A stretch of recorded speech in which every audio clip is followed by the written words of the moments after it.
เหตุการณ์บ้านเฮ็ดบ่ได้เข้าพรรษานั่งสมาธิอยู่เว้ยเขาพรรษาเพิ่นก็บ่ห้ามดอกเหตุการณ์บ้านน่ะนะเว้ยมาไปทำท่าทำทางเร็วๆมานอนเปลี่ยนชุดมานอนเร็วนอนบ่ได้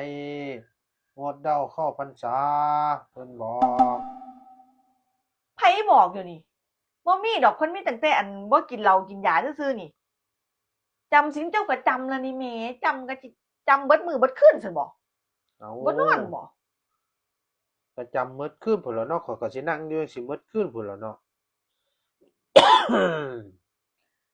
เอ้า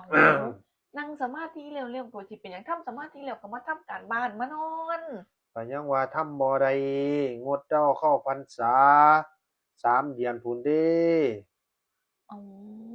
3เดือนจังไดเดี๋ยวนี้ เจ้าสิบ่เฮ็ดการบ้าน3เดือนพุ่นน่ะ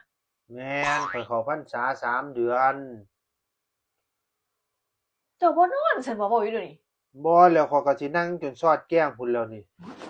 ข้อยเจ้าคือบ่เข้าพรไปบวชรษาแหมอยู่วัดโลดเพราะกระเทินให้เจ้าก็ไปบวชซะไปไปจำศีลอยู่วัดพุ่นไป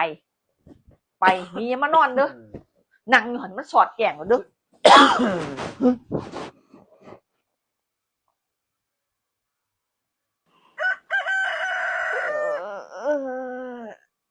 เอ้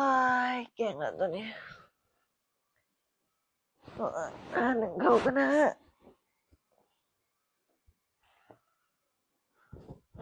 เอ้าข้อยคือใส่เสียตัวนี้ฮะเอ้าเฮ้ยไม่ยังล่ะข้อยก็ได้ใส่เสียเจ้าเอ้าเจ้าคือเอาเสียข้อยไปใส่เจ้าคือใส่เสียข่อยเจ้านั่นล่ะมาเอาเสียข้อยไปใส่เฮ็ดหยังโอ้มาขึ้นออกแล้วสิแม่นก็ถอดจิตมื้อคืนนี่คือได้บุถอดจิตไปหยังปากเจ้าคือมีแต่แป้งแต่หยังงุ่มเมาเท่านั้นเจ้าใส่เฮ็ดหยังมาเอ้าสิแม่นข่อยถอดจิตมื้อคืนนี่คือได้บุข่อยสิหลงคือได้บุป๊าดจะนั่งสมาธิจนถอดจิตได้พุ่นติเออสิแม่นหลงกันคือได้บุ โอ้ย